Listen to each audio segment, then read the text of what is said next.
어떻게요? 이런 말이 시의원이란 사람 입에서 나올 수가 있습니까? 김유진 아나운서.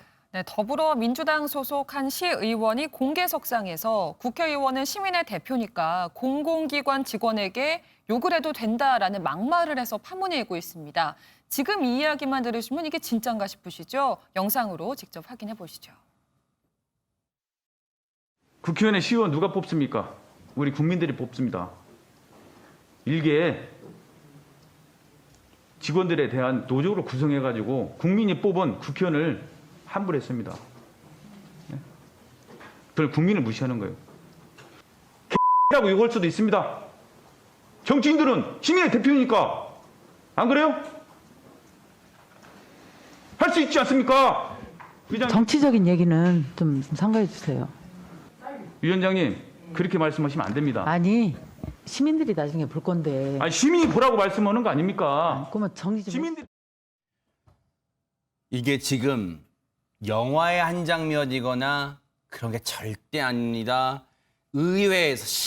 시의회에서 벌어진 일입니다. 하재근 평론가님. 지금 너무나 황당한 일이 벌어진 건데 그 해당 지역 공공기관의 노조에서 이와 관련해서 발표를 한 게 있는데 내용이 뭐냐면 얼마 전에 이 지역구 국회의원이 공공기관을 방문해서 직원한테 막말하고 갑질을 했다는 거예요.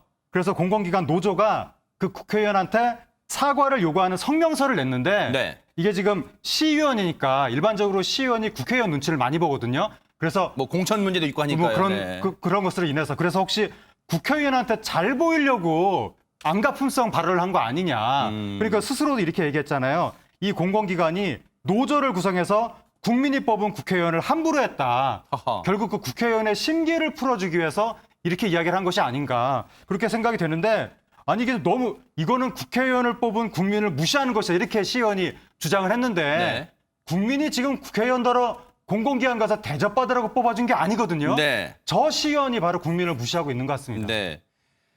국회의원은 국민이 뽑는데, 즉 시민들이 뽑는데 그 시민들이 뽑아준 국회의원은 국민을 대표해서 욕을 해도 된다. 이 해괴망측한 논리는 대체 어떻게 나온 겁니까? 안진용 기자님.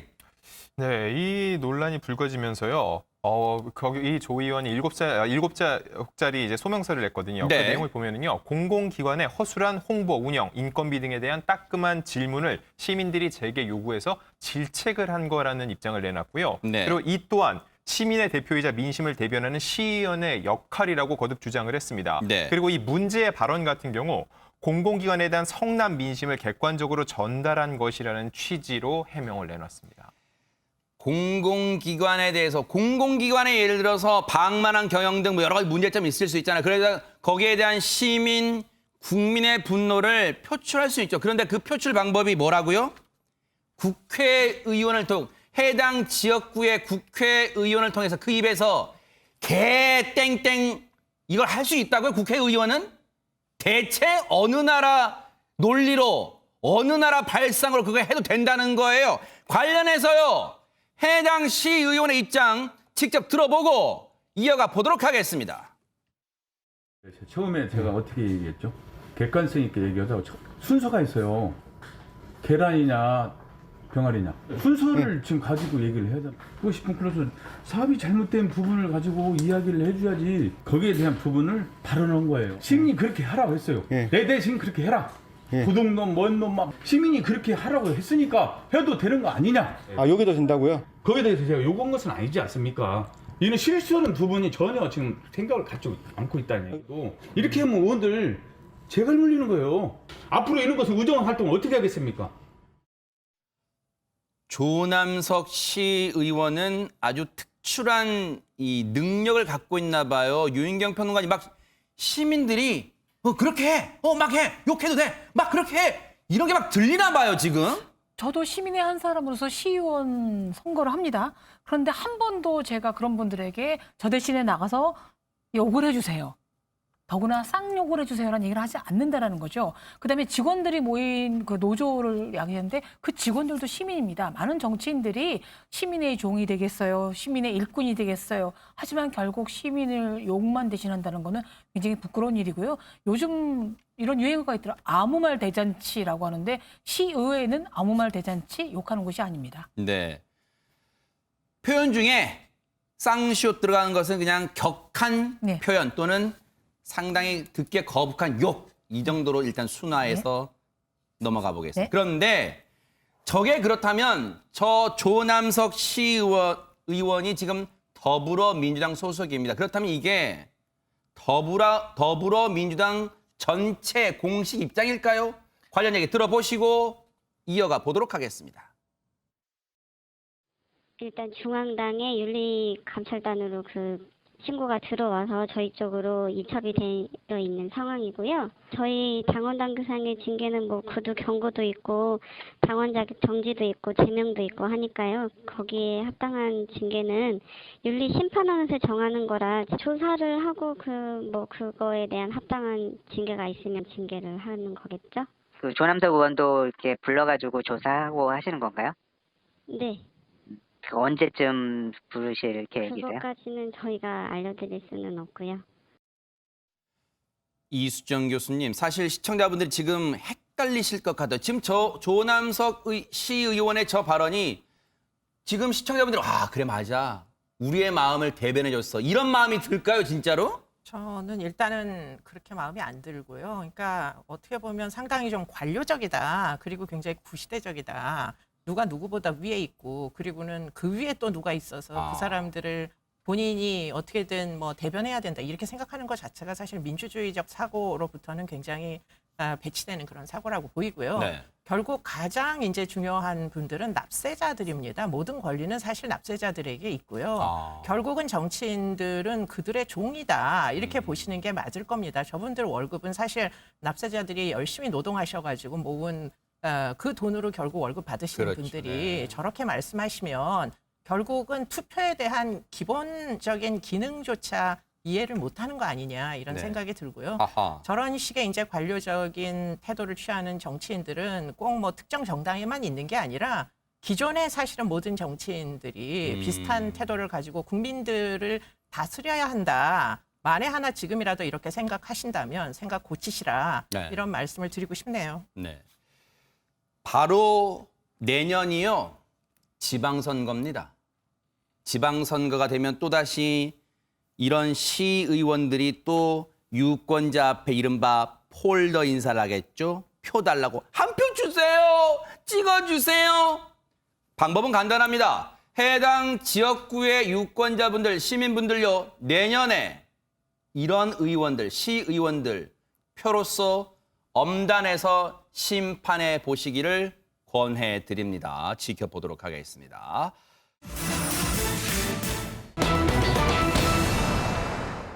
제목을 보면요. 뭔가 안타까움이 진하게 묻어납니다. 안진용 기자님. 네, 지난달 24일이었죠. 서울 성동구 뚝섬역 인근에서요. 30대 여성 운전자가 모는 고급 승용차가 60대 일용직 노동자를 들이받아 숨지게 한 사건 다들 기억을 하실 겁니다. 네. 당시 대중류의 공분을 샀던 사건이었는데요. 그랬었죠. 이 여성 당시 혈중 알코올 농도가 면허 취소 수준이었고요. 만취 상태에서 운전을 했던 것으로 드러난 거고요. 당시 그 상황에 대해서는 기억이 안 난다라고 눈물을 흘렸다고 하는데 정작 이날 사고를 당했던 이 60대 일용직 근로자 같은 경우는요. 시신 훼손 정도가 심해서 수의조차 입을 수 없는 상태였다고. 아유. 그래서 저런 제목이 나온 거거든요. 네. 이런 상황을 두고 많은 이들이 더욱더 안타까워하고 있습니다. 조금 전에 들으셨던 그 음주운전 사고로 조금 전 영상 보셨죠? 당시의 사고 현장에서는 차량에 화재가 났습니다. 형체를 알아볼 수 없을 정도로 차량은 뼈대만 남게 될 정도로 큰 사고였습니다. 그런데 운전자는 정작 차량에서 빠져나와 화를 면했습니다. 당시에요, 이 사안이 앞서 말씀드린 것처럼 국민적 공분을 샀기에 충분했고 이 차량 운전자 구속의 갈림길에 섰었습니다. 영장 심사 당시 출석한 모습 보시고 이어가 보도록 하겠습니다.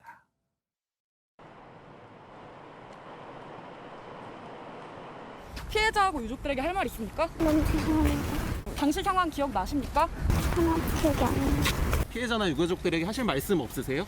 할 말이 없어요. 죄송합니다. 심사장에서 혐의 어떻게 소명하셨습니까? 하지만 모르겠어요. 가서 어떤 말씀하셨는지 말씀 좀 부탁드릴게요. 안에서. 죄송하다고 했습니다. 반성하고 계신 건가요? 네, 너무 반성하고 있습니다. 유가족분들에게 따로 하실 말씀 있으실까요? 마지막으로 유족분들께 한 말씀 부탁드리겠습니다. 죄송합니다.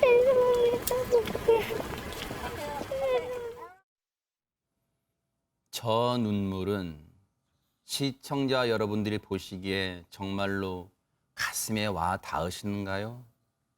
기억은 안 난다면서도 뭐가 죄송하다는 겁니까? 하재근 평론가님. 예, 진짜 너무나 안타깝고 화가 나는 사건인데 지금 방금 보신 장면이 영장 실질 심사 받는 당시에 그 들어오고 나가고 했던 장면이거든요. 저렇게 기자들한테 뭐 죄송하다, 하나도 기억이 안 난다 그렇게 말을 했는데 당시에 그 법원이 도망의 우려가 있다고 하면서 결국 그 구속영장을 발부를 했고 네. 그래서 위험운전 치사 혐의로 검찰에 구속 송치됐습니다. 네. 그런데 저 피의자요.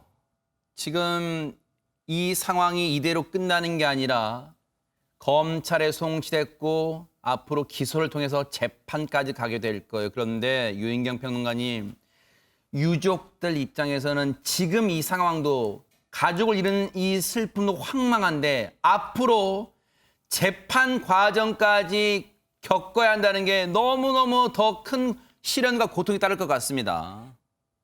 유족이 어제죠. 지난달 31일 날 국민청원에 이제 글을 올렸습니다. 그래요? 네, 올렸는데 아버지는 새벽에 야간 근무를 하시다가 음주운전 사고로 응급실조차 가보지 못하고 현장에서 곧바로 이제 숨을 거두셨다라는 네. 겁니다.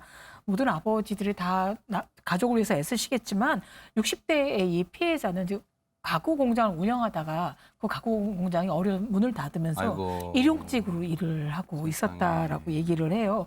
가장이니까 어쨌든 가족을 위해서 열심히 일을 하고 또 자식들하고도 아주 스스럼없이 소통하고 다정다감한 아버지였는데 장례 절차가 끝나고 이제 아버지를 약골당에 모셔드리고 사고 현장을 둘러보다 보니까 아직까지도 사고 현장에 잔해가 남아 있어서 얼마나 처참하게 돌아가셨을지 더 가슴이 아팠다라고 하고 가족들은 현재 상태로서는 어떤 일도 할 수도 없고 아버지 생각하면 아무 말도 할 수가 없다고 합니다. 네. 이 60대 가장의 황당하고 억울한 죽음이 제대로 좀 풀리려면 이런 음주 운전 뉴스파에서 너무나 여러 번 강조하지만 계속 이어나고 있는데 네. 없어졌으면 하는 바람입니다.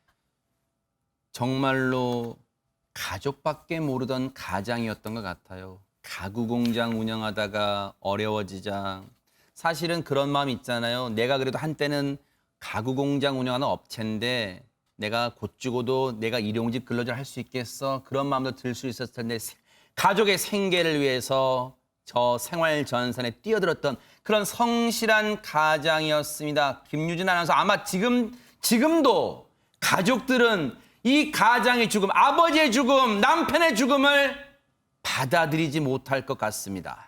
그렇습니다. 안타까운 사고로 고인이 되신 피해자의 아들에 따르면요. 어머니는 너무 충격을 받으실까 봐 아버지의 시신을 보지도 못했고 세상에. 본인과 동생만 시신을 확인을 했는데 얼굴이 얼마나 심하게 함몰이 됐던지 이목구비를 알아볼 수 없을 정도였고 시신 자체의 훼손이 심각해서 염을 할 수도 없는 상태였다고 합니다. 그러다 보니까 가족들은 아버지 얼굴만 보길 기다렸지만 마지막 수의도 입혀드리지 못하고 보내드려야 했다고 하는데요. 이 얘기를 전해드리는 저도 가슴이 먹먹해지는데 네. 이 가족들의 마음은 어떠실지 좀 잘 추스르셨으면 좋겠습니다. 앞으로 이 재판도 재판이지만 이 생활하시면서 계속 이 사고에 대한 트라우마가 유족분들을 짓누를 것 같습니다. 이수정 교수님. 네, 뭐 틀림없이 그럴 것으로 추정되고요. 지금 이런 이제 사건, 뭐 인명피해 사건이죠. 인명피해 사건의 유가족들은 사실은 본인에게 책임이 있는 것이 아닌데 그럼에도 불구하고 아주 오랜 기간 동안 지금 이 아버지가 결국은 다 껴안았어야 되던 그 부담, 때문에 가게를 이어나가야 되는 그 부담을 지웠다는 그런 생각 때문에 사실 죄책감을 아주 오랫동안 느끼실 거라고 생각이 그래요? 듭니다. 그렇기 아이고. 때문에 사실은 심리치료를 받으시는 게 꼭 필요하다. 물론 뭐 유가족에게 지금 이런 인명피해가 일어난 건 아니지만 사실은 곁에 있는 것만으로도 굉장히 큰 정신적 상해를 입으시니까 본인의 피해를 너무 사소하게 여기지 마시고 꼭 상담을 받으시기를 권고드립니다. 네. 법을 만들면 뭐합니까? 아직도 음주 후에 핸들을 잡는 사람이 전국에도 부지기수입니다. 제발요. 앞으로는 이런 허망한 사고, 황당한 사고, 안타까운 사고, 분노 일으킨 사고 뉴스파이터가 전해드린 일 없기를 정말로 기대를 해보도록 하겠습니다. 고인의 명복을 빌겠습니다.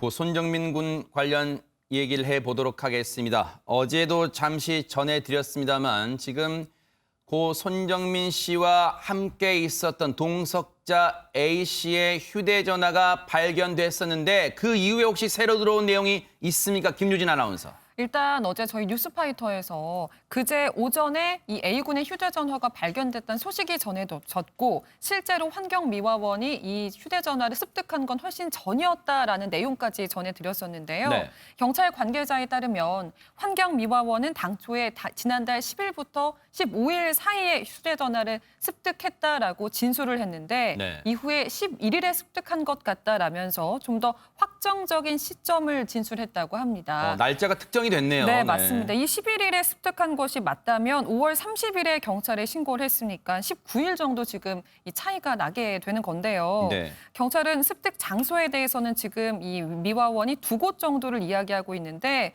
CCTV 영상과 기지국의 접속 정보 등을 통해서 정확한 습득 시간과 위치를 확정할 계획이라고 밝혔습니다.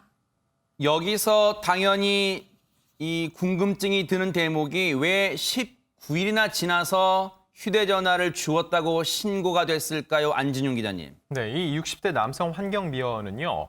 개인적인 사정으로 병가를 냈고요. 본인이 이 휴대폰을 습득한 후에 사물함에 넣어놓고서는 깜빡했다는 겁니다. 이후 동료가 다른 휴대폰을 환경반장에게 제출하는 것을 보고 그제서야 습득한 사실이 생각나서 뒤늦게 제출했다는 겁니다. 네.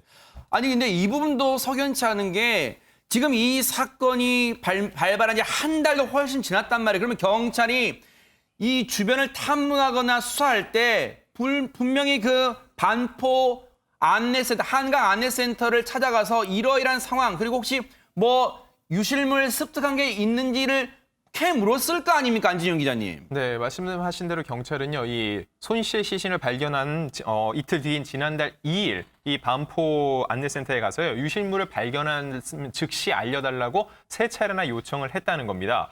그리고선 지난달 8일, 그러니까 환경미화원이 휴대전화를 줍기 3일 전이죠.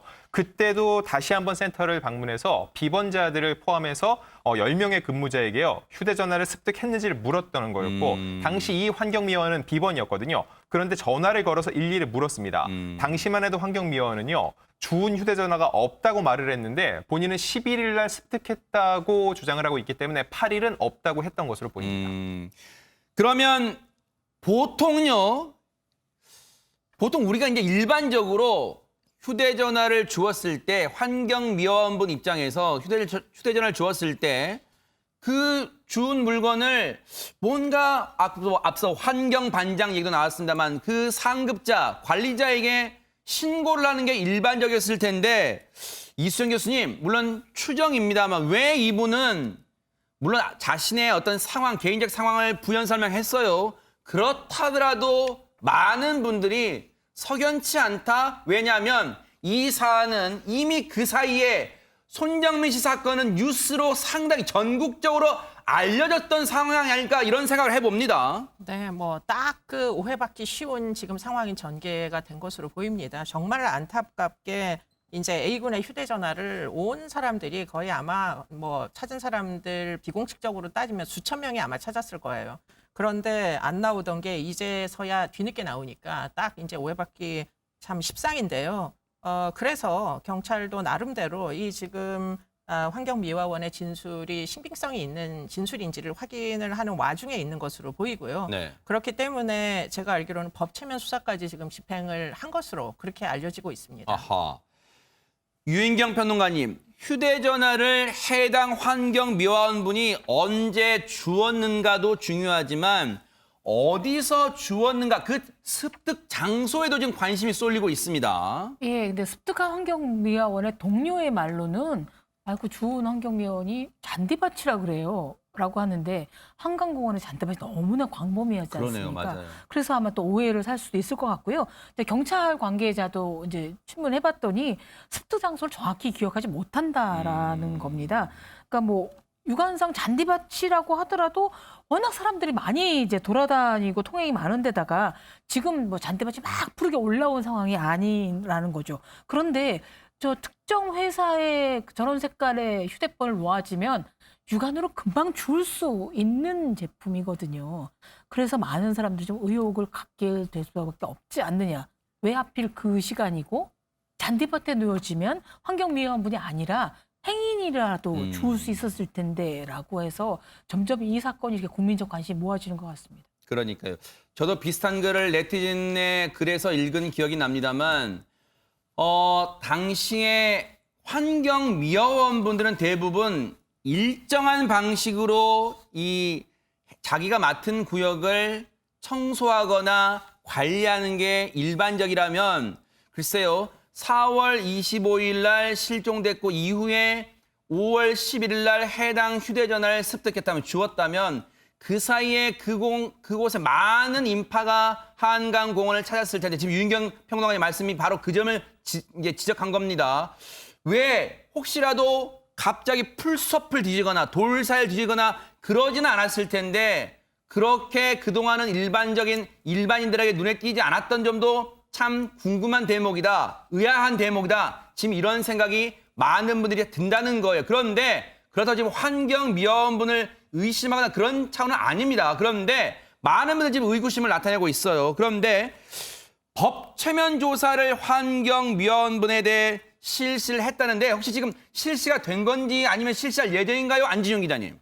실시했습니다. 아하. 아까 말씀하신 그런 의구심을 풀기 위해서 법체면 조사를 실시했는데 안타깝게도 유의미한 결과는 나오지 않았습니다. 검사가 불가한 상황이었다고 했는데 왜 그런 상황이었는지에 대해서는요. 최종 결과를 받아봐야 한다는 것이 경찰의 설명입니다. 이건 이수정 교수님께 여쭤볼 수밖에 없어요. 법 최면 조사라는 게 뭐고 법 최면 조사라는 걸 통해서 경찰은 무엇을 알아내려고 했던 걸까요? 그러니까 이제 보통 보면 최면을 걸어서 결국은 머릿속에 저장돼 있는 일종의 이제 이런 기억들을 사파적 기억이라고 합니다. 이게 사실은 언어적으로 구성된 기억이 아니고 사실 무슨 시점에 무슨 장소에서 자기가 하는 행동을 연상을 해서 인출을 끄집어내야 되는 거기 때문에 사실은 이제 뭐 그 이후로 많은 일들이 살면서 이제 덮여지잖아요. 네네네. 그러니까 가장 이제 사파적 기억 중에 밑에 이제 내려가 있었겠죠.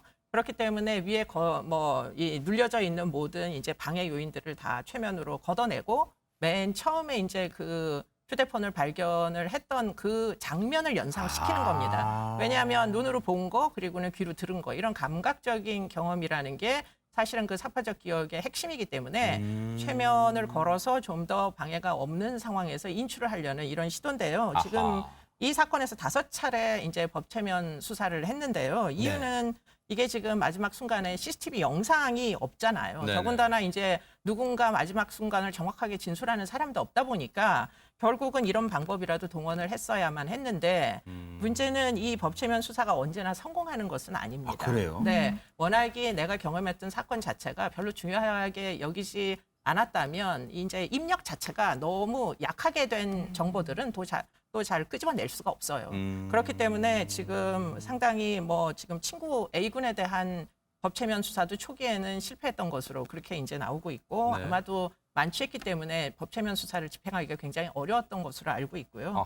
지금 환경미화원에 대하여서도 일단은 특별한 정보는 얻어내지 못했다라는 게 경찰의 이제 보고입니다. 그리고 검사가 불가한 상황이었다. 이 말은 그럼 이수정 교수님 쉽게 말해 최면이 환경미화원분이 최면이 잘 안 걸렸다는 얘기가 어떻게 해석해야 될까요, 이 부분은? 모든 그 최면 감수성이라는 게 있는데요. 사람마다 최면이 잘 걸리는 사람도 있고 집중력이 많이 떨어지고 뭐 이런 사람들은 또 최면이 잘 걸리지 않을 수도 있고 그렇기 때문에 100% 언제나 최면이 성공하는 것은 아닙니다. 그렇기 때문에 이게 무슨 특별히 왜곡의 의도가 있어서라기보다 워낙 개인차가 있기 때문에 그렇게 쉽게 최면이 걸리지 않은 케이스에 해당한다 이런 보고가 아닐까 싶습니다. 네.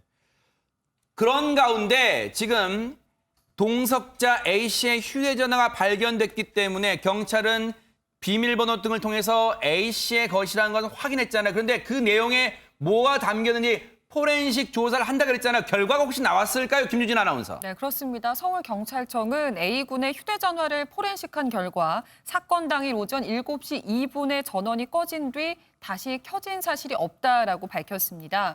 그리고 꺼지기 전에 마지막으로 사용한 것은 오전 3시 37분쯤 부모와의 통화였다고 하는데요. 우리가 휴대전화를 소지한 채 움직이면 저절로 작동이 되는 어플리케이션이 있어요. 그런데 그 어플리케이션을 보면 오전 3시 36분 이후 아무런 기록도 남아있지 않다고 합니다. 그렇다 보니까 경찰은 부모와의 통화 이후 휴대전화가 꺼질 때까지 휴대전화가 움직이거나 이동이 되거나 사용된 것이 없다라고 보고 있는 건데요. 또 하나 이 A군은 당일 오전 1시쯤 친구들과 메신저를 한 게 있다고 합니다. 근데 그 내용을 봐도 이 사건과 전혀 관계가 없는 내용이었다고 하고요. 네. 결과적으로 A군의 휴대전화에서는 정민군과의 불화나 범행 동기 또는 사인과 관련된 특이한 내용은 확인된 게 없다고 합니다. 자, 이렇게 되면은 글쎄요. 휴대전화가 이른바 이번 사건의 열쇠가 될 스모킹건이라고 많은 언론들은 전망을 했었는데 일단 유의미한 내용은 나오지 않았다는 겁니다. 그렇다면 이 상황에서 경찰 수사는 거의 마무리 단계일까요? 어떻습니까? 글쎄 이제 새로운 무슨 증인이 출연되거나 뭐 이렇지 않고서는 거의 대부분의 정보들을 다 이제 수거해서 현재는 종합적으로 이제 어떤 결론을 내는 그런 단계에 와 있지 않겠느냐. 마지막 그 조각이었던 지금 저 휴대전화까지 등장을 했기 때문에 그리고는 그 휴대전화 안에서 예컨대 뭐 예를 들자면 대화한 내용 중에 서로 악감정을 느낄 만한 범행 동기로 추정될 수 있는 이런 문자 기록이라도 나왔어야 되는데 네. 지금 그런 내용이 전혀 해당 사항이 없다는 겁니다. 네. 더군다나 지금 마지막으로 통화한 게 3시 37분이었잖아요. 엄마와 지금 뭐 그 상황에 대해서 만취해서 누워있는 이런 상황에 대해서 통화를 했는데 그것 이후로는 또 통화 기록도 하나도 없고 하다 보니까 지금 뭐 더 이상 이제 그 당시에 상황에 대하여 추정할 수 있는 새로운 정보는 없다 이렇게 얘기할 수밖에 없을 것 같습니다. 지금 이렇게 되면요. 어제도 이제 어제 오후쯤에 그런 관련 보도가 나왔습니다만 당시에 고 손정민 씨와 함께 있었다던 동석자 A씨 측에서 지금 계속해서 일부 언론에서 허위 사실이 보도되고 있다. 그리고 또 유포되고 있다. 네티즌들 사이에서. 그래서 강력한 대응을 예고하고 나섰는데 그러면서 제보를 받는다고 했어요. 하재근 평론가님, 무엇을 제보를 받는다는 걸까요? 네, 어제 A씨의 법무대리인 측에서 입장을 밝혔는데 뭐라고 그랬냐면 지금 위법 행위가 계속되고 있다라고 하면서 A씨하고 그 A씨 가족에 대해서 허위사실 유포, 개인정보 공개, 명예훼손, 모욕, 협박 등의 일체 위법 행위에 대해서 제보를 달라 그렇게 얘기를 했고 이미 한 유튜브 채널 운영자를 허위 내용 방송을 했다고 고소를 했습니다. 네. 그래서 어쩌면 상황에 따라서는 앞으로 또 다른 고소가 나타날 가능성도 있어 보입니다. 네. 이수정 교수님, 이번 사건 접하시면서 프로파일러 입장에서 사실 이런 현상이 좀 드뭅니다. 이 사안을 놓고 한쪽에서는 고 손정민 씨를 추모하면서 뭔가 풀리지 않는, 뭔가 숨겨진 사실, 진실이 있다고 말하는 분들. 또 다른 쪽에서는 애꿎게 동석자 A씨가 정신적 피해 등을 당하고 있다. 이렇게 옹호하는 양쪽으로 나뉘는 참 어떻게 보면 희대의 지금 사안이 벌어졌습니다. 뭐 충분히 저는 그런 사안이 벌어질 수는 있을 것이다 이렇게 생각합니다. 그리고는 의심을 갖는 것은 너무나 당연한 상황이었고 그리고는 지금 그 안타까운 뭐 송군의 사망에는 도덕적으로는 법적인 책임은 없더라도 도덕적으로 보면 결국은 불러낸 사람에게 책임이 없다 할 수 없기 때문에 그렇기 때문에 그 희생이 된 그 젊은 친구의 부모님은 그 부분에 대해서도 얼마나 안타까우시겠어요. 충분히 이해가 됩니다만 경찰이 이제 모든 정보를 다 이제 수거하여 상당히 객관적인 입장에서 사실관계를 발표하는 이 내용에 대해서마저도 우리가 의심을 계속 접지 않는다면 그것도 또한 사회적으로 굉장히 여러 가지로 문제를 일으킬 수 있는 상황이기 때문에 네. 아까 말씀하신 대로 이미 이제 고소가 이어지고 있습니다. 네. 그렇기 때문에 이런 여러 가지 이제 개인정보와 연관된 이제 어떤 악용 사례 이런 것들은 상당히 심각한 문제를 유발할 수 있기 때문에 이 정도에서 우리가 뭐 여러 가지 의심들을 참 나름대로 경찰이 뒤늦게나마 풀려고 애를 썼으니까 네. 그리고는 경찰이 특별히 무슨 뭐 악의가 있거나 의도가 있어 보이지는 않습니다. 그렇기 네. 때문에 국민들께서 뭐 여러 가지로 안타까운 부분이 있는 사건이나 이제는 좀 받아들이실 준비를 마음적으로 해주시면 참 감사한 일이겠다 네. 이런 생각이 듭니다.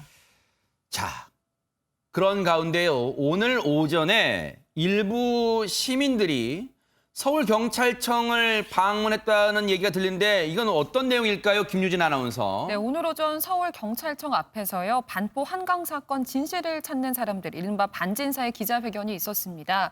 이들은 A군에 대한 거짓말 탐지기 조사 및 이 사건과 관련된 CCTV 원본 전체의 대국민 공개를 강력하게 요청한다라고 밝혔는데요. 이와 함께 A군을 피해자 신분으로 전환할 것을 주장하면서 경찰이 이런 요구를 수용하지 않으면 다음 주 중에 추가 행동에 나서겠다라고 밝혔습니다. 이와 관련해서 서울경찰청 관계자는 홈페이지에 수사 상황을 올리고 있다. 이걸 보고 언제든지 궁금하거나 요구할 게 있다면 연락을 해달라라고 밝혔으니까 이런 창구를 좀 이용해 주셨으면 좋겠다라고 밝혔습니다. 진실은 대체 뭘까요? 중요한 건요. 유족들의 아픔이 이런 말을 퍼뜨리는 사람들로 하여금 더 가중되지 않기를 뉴스파이터는 바랄 뿐입니다.